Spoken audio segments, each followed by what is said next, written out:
Hey, what's up, guys? How's it going? Welcome back to another video. And if you're new to this channel, kindly smash the subscribe button and turn on the bell icon. So anytime we upload a new video, you guys will be notified. So in this video, we're going to be looking into the Opay versus Moniepoint versus Kuda Bank. So literally, we're going to look into the data we find online based on what people are saying and based on the available data. And also, I'm going to put in my own opinion as well, if that makes sense. Right. So we have which of these fintechs, because they are literally fintechs, they are not actual bank, right? So you can say which Nigerian fintechs are is actually the safest for you, because we all value safety here in Nigeria. So we're gonna look into it one after the other. So we have put in the illustrations on the OP, Moniepoint, and Kuda. And based on the slide, the editorial picks uh pick Moniepoint. And for OP, you can see Opera Bank Super App, over 40 million users. The fund security 7.2%, regulation 7.0%, fraud response 6.5%, and then uptime and stability 7.5%, fast payment, cashback rewards, agent networks, right? And for Moniepoint, um, business first fintechs, CBN license, microfinance bank, and fund security 9%, 9.0%. Then regulation 9.5%, fraud response 8.8%, uptime and stability 9.2%. Then there is an NDIC secured business account, POS dominance. There's also personal account for Moniepoint literally. So we also have Kuda Bank, which is a digital-only neobank, CBN licensed microfinance bank, and fund security 8.5%, regulation 9.0%, fraud response 8.0%, and uptime stability 7.8%, free transfer, savings budget, youth focus. Literally, I don't know what they mean by youth focus or something like that, but probably they're talking about they are targeting the youth in order to use the bank, maybe. All right, so let me just give you my own um, um, experience about these three platforms, because I actually have an account on each of these platforms. And to be honest, in all honesty, this is my own personal one, right? Because we have seen the data analytics right here. So I'm just giving my own personal experience. So I use OP the most, right? And if you check on this channel, you see most of our content uh, the content we did on Opay is actually surpass any other fintech apps, in all honesty, right? So now you can see, but here, right here, the the rating was very low compared to others. On this list right here, I think Moniepoint actually win, right? But then, in all honesty, I use this one and I have never experienced anything like scam from my own end, but maybe because I'm actually a kind of like maybe tech savvy or something like that. So OP also have POS as well, but you can see it's not included right here. OP also have POS. I even think maybe OP launched their POS before Moniepoint, in my own opinion. You can do your research and say that maybe Moniepoint launched their own POS before OP, most likely. So I think Kuda also have POS as well. So all of them have the advantage and disadvantage, and what works for me might also not work for you. What you fall in love with, I might not fall in love with it. Opay is good, Moniepoint is good, Kuda Bank is good. I use Kuda Bank for most my online stores, right? And I use Moniepoint in case I want to save money. I don't run a business where I need a POS, right? I use Moniepoint to save. I use Opay to save too, and Opay is my go-to daily transaction fintech app. I think you get it now. So I use them for different things. Now scrolling down for the side-by-side features comparison, which is most likely very, very important. So you can see category. So CBN license type. For OPay, it's mobile money operator. For Moniepoint, it's microfinance bank, MFB, and for the Kuda, it's also microfinance bank as well. So for NDIC deposit insurance, not covered. Then for Moniepoint, yes, cover up to 5 million, and for Kuda, it's covered up to 5 million. So what I also want to include is that if you check on Opay mobile app, you also see that it's NDIC deposit insurance as well. As at the last time I checked, or maybe not now again. So yeah, and for the two-factor authentication, which is 2FA, there is PIN and OTP. I think there is also Face ID verification now. And then for the money point, you can also see PIN, OTP, biometrics. So because OP also have biometrics, right? So there is they are most likely the same right here. Then for the transaction dispute resolution, so you can see in-app plus call center slower. Maybe, to be honest, I think it's actually slow. In all honesty, I think it's slow.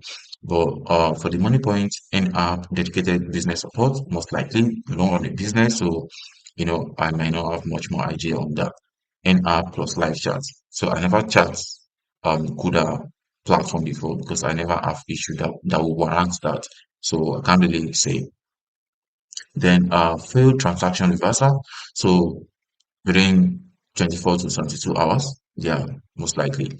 Then typical 24 hours, and then for this one, 24 hours as well. So I think I've went to the market before with Opay. So I did a transaction. The person did not receive the money. I used my Opay ATM card. The person did not receive the money. Then after, I think it was the next day. I think it was the next day. So I launched a complaint to Opay. Then I got refunded, right? Although on that particular day I paid the person I did another transaction again.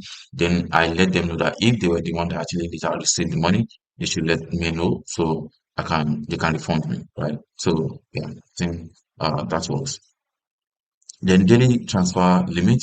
So 1 million tier 3 KYC, you can actually transfer 5 million. You can transfer 5 million for this one too. And for Kuda, I've never done that before. So I don't know how much you can actually transfer at the go. But for OP, you can actually transfer up to 5 million if you're on the tier 3. Yeah. And then it freeze account instantly. You can freeze accounts by dialing their call support, self-service in-app. I think there's also a code, which of course you can also use to freeze your account in case you notice any fraud for Opay too. Then data encryption share standard. So 256 bits XSL. I think these are literally the same thing. These are literally the same thing. Then for the reported fraud incident, then there is high user compliance and then low relative to user base, moderate phishing related. So most likely people try to do fraud on OP, most likely, yeah. So I'm not sure I can actually disclose that, of course. So best suit for everyday payments. You can see agent banking, ride hailing. For this one, for Moniepoint, it's SME, merchant, salary account. Therefore, the Kuda saving, personal finance, youth user. So you can see they all have most of these things are likely similar. So then we have the key safety metrics at a glance. Then okay, license class, mobile money operator, not a bank, deposit, not NDIC protected, it's actually protected. So this one as well, NDIC insurance card for both Moniepoint and Kuda as license microfinance bank each account. Then all three users OTP, all three use OTP plus PIN plus biometrics. Only Moniepoint and Kuda add biometrics verification by default. So Opay also add biometric by default as well. So you can check it out. Then we have the pros and cons for both Opay, Moniepoint, and Kuda. So Opay is actually good for fastest growing network in Nigerian, wide agent and banking access across states, cashback on airtime and bills, right? That's correct. Then there's a cons, not NDIC secure, fund less protected, high SIM swap, fraud reports, slower dispute resolution, maybe. So for Moniepoint, strongest regulatory standing, full microfinance bank. NDIC's deposit insurance up to 5 million naira. Best for business and salary account. Fastest failure reversal track record. Like it's still within 24 hours. So it's not different from others. Less consumer facing features. Then UI not as polished as Kuda, right? I think Moniepoint is not actually the UI user experience is not actually good like that. So even none of them is actually good with the user experience. So yeah, no one actually won on this. Then for Kuda, you can see NDIC secured microfinance bank, best app designed for user and uh, 25 free monthly transfers. So I think this one actually won my heart on this one. So you can actually, and they have maintained this. I think it was 50 before, so before they reduced it to 25. So strong savings and budgeting tools, occasional downtime during peak periods, phishing-related fraud report on rise, and then no I do for business and merchant use. So, and on this free transfer limit, so I think Opay also give three transfer free transfer. Then after that, you have to pay. I think that's on a daily basis, literally. I think so. So for Moniepoint, I'm not sure if they actually give you free trial. So overall, safest overall, you can see Moniepoint one. For pure fund protection, Moniepoint wins. Full CBN microfinance bank license, NDIC insurance, lowest fraud complaint, and fastest reversal record. Kuda is the runner-up for personal users. Opay is best for convenience, not security. Most likely, maybe. But then you can also tell that most people don't literally use Moniepoint for personal accounts. Some people don't even believe that Moniepoint have a personal account, which of course you can use. They believe it's just for business and nothing else. So probably that's why people are not really that much on it. So that is just about the three platform and about the three fintechs out. So I don't know which one you use, but you can also tell us your experience using the comment section below, and we'll be looking forward to hear from you. Thank you for watching. I'll see you in the next one.